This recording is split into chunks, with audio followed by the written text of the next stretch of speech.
Salve a tutti, per questo ciclo di ritratti e testimonianze dell'Italia civile ho pensato di parlarvi di Nilde Iotti, della quale tra l'altro quest'anno ricorre il centenario della nascita, e di concentrarmi su un periodo particolare, quello della transizione tra guerra e dopoguerra, che è al centro delle mie ricerche su la giustizia post-bellica a Reggio Emilia, ma è anche un periodo importante per le donne italiane e soprattutto per Nilde Iotti. Nonostante le difficoltà del tempo di guerra, Nilde Iotti riesce a laurearsi nel 1942 in materie letterarie con una tesi in storia. Come argomento sceglie le riforme del Ducato estense nel XVIII secolo e gli influssi che queste avevano avuto sulle classi popolari. Quella della storia è una passione che Nilde Iotti si porterà dietro. Pensiamo che anni dopo, nel 1954, in un appassionato intervento parlamentare, sosterrà la necessità di riformare i programmi di storia proprio per l'importanza che questa disciplina aveva nella formazione dei giovani e anche di portare avanti i programmi fino a raccontare il periodo più recente della Resistenza, sottolineando anche il ruolo delle donne. Appena laureata, Nilde Iotti trova un impiego come docente presso un istituto tecnico reggiano, ma ben presto, a causa dei bombardamenti, è costretta a sfollare a Cavriago e qui incontra e frequenta Giuseppe Dossetti. E questo è un aspetto che colpisce molto. Quando poi sarà la Costituente, Nilde Iotti si troverà vicino a altre due grandi personalità politiche di Reggio Emilia, anche se di area cattolica, appunto Dossetti e Meuccio Ruini, e entrambi, questo lo vediamo sfogliando i giornali di Reggio Emilia a quell'epoca, hanno rispetto per questa giovane professoressa e la trattano come una interlocutrice valida.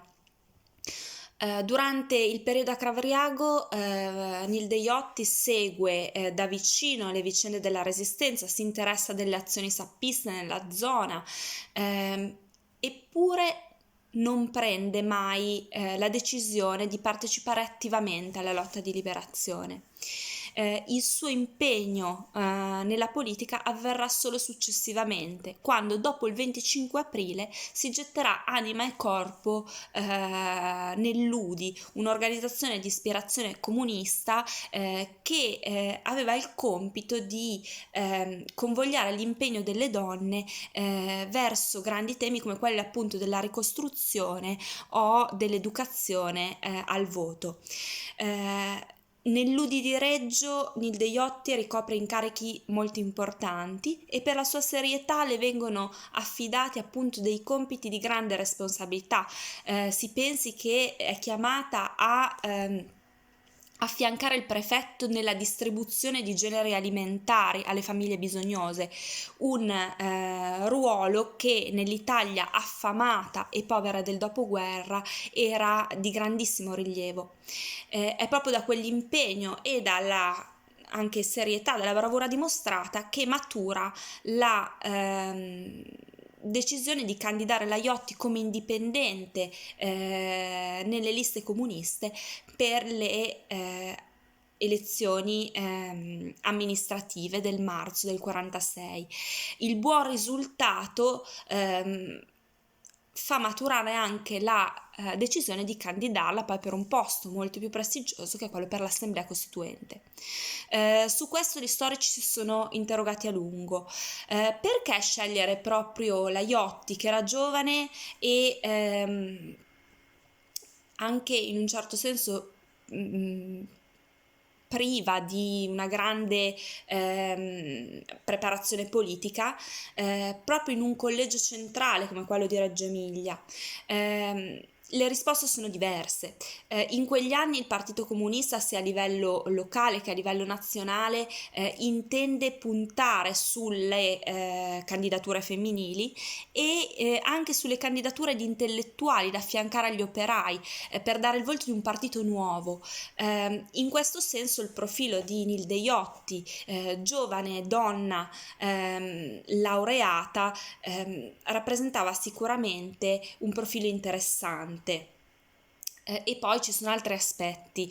Nilde Iotti era laureata, sì, ma laureata alla Cattolica di Padre Gemelli, e nonostante la profonda fede socialista che eredita dal padre ferroviere, era stata molto vicina al mondo cattolico, per il quale aveva avuto sempre un grande rispetto, al quale si era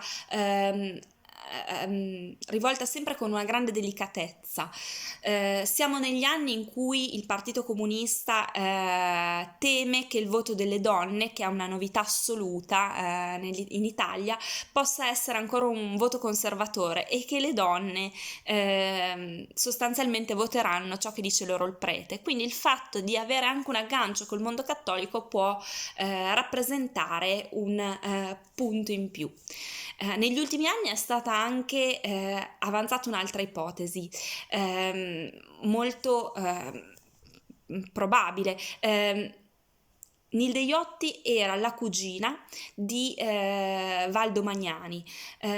Valdo Magnani, che poi diventerà famoso in seguito nel 1951 per lo scandalo cosiddetto dei Magnacucchi, quando verrà espulso dal Partito Comunista in seguito a alcune sue prese di posizioni antisovietiche insieme ad Aldo Cucchi. Però in quel momento, in quel 1946, Valdo Magnani è un uomo che ha fatto parte del Partito Comunista clandestino e che poi ha fatto il partigiano in Jugoslavia, e proprio per questa sua aura di grande combattente viene tenuto in grande considerazione da Palmiro Togliatti, che in quel momento è il ministro di Grazia e Giustizia, e che arriva a affidargli un compito fondamentale come quello di presiedere una commissione legata al riconoscimento delle qualifiche dei partigiani che avevano combattuto all'estero. Non è quindi strano pensare che sia stato proprio Valdo Magnani a suggerire alla segreteria del Partito Comunista il nome di quella cugina così giovane ma così preparata. Il resto lo sappiamo. Ovviamente Nilde Iotti viene eletta all'Assemblea Costituente e viene anche nominata nella Commissione dei 75, è una delle 5 donne che siederanno nella commissione incaricata di redigere il testo costituzionale. Quegli anni però sono molto importanti anche per un altro aspetto, perché è proprio nel corso dei lavori per la commissione dei 75 che nascerà la relazione tra Nilde Iotti e Palmiro Togliatti.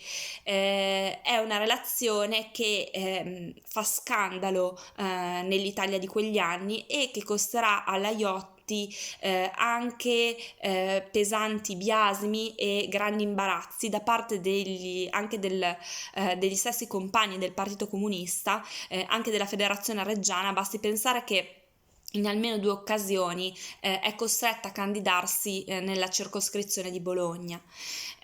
Colpisce in questo senso una lettera del 1947 in cui Togliatti, in cui il migliore, il compagno Ercoli, l'uomo che aveva fatto la svolta di Salerno e guidato la resistenza, scrive alla segreteria del partito chiedendo la formazione di una commissione ad hoc che potesse decidere se lui, che era ancora sposato con Rita Montagnana, avesse il permesso di andare a vivere con la Iotti, è un documento che ci restituisce proprio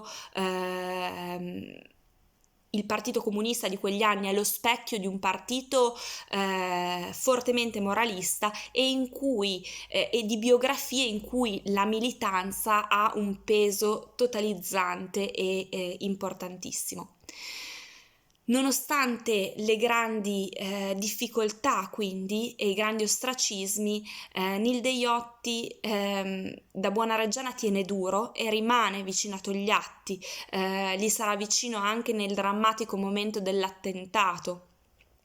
Nonostante gli imbarazzi e le reticenze impediscano alla stampa di nominare che è proprio lei al suo capezzale. Pensiamo che in una canzone popolare, che poi in seguito è stata raccolta da Francesco De Gregori e da Giovanna Marini, che parla proprio dell'attentato a Togliatti, e che racconta tutta questa vicenda passo dopo passo, vicino al leader del Partito Comunista viene posta la moglie legittima, proprio per farvi capire la grande difficoltà di quella storia. Quindi, nonostante le pressioni perché abbandonasse la sua carriera politica, risolvendo così queste difficoltà, la Iotti tiene duro e lavora a testa bassa, ed è l'inizio di quella carriera politica che dal 1960, con ruoli sempre più centrali nell'organizzazione femminile del partito, la porterà ad essere la prima presidentessa della Camera e anche l'unica donna a ricevere, siamo nell'87, un incarico esplorativo da Cossiga per la possibilità di formare un nuovo governo, anche l'unica comunista. Ovviamente questa ipotesi non andrà in porto, però è l'ultima cosa che vi dico, proprio per restituirvi la grande tenacia e preparazione di Nilde Iotti. Con questo io vi saluto e saluto tutti gli amici dell'Istituto Friulano per il Movimento di Liberazione. Grazie mille e arrivederci.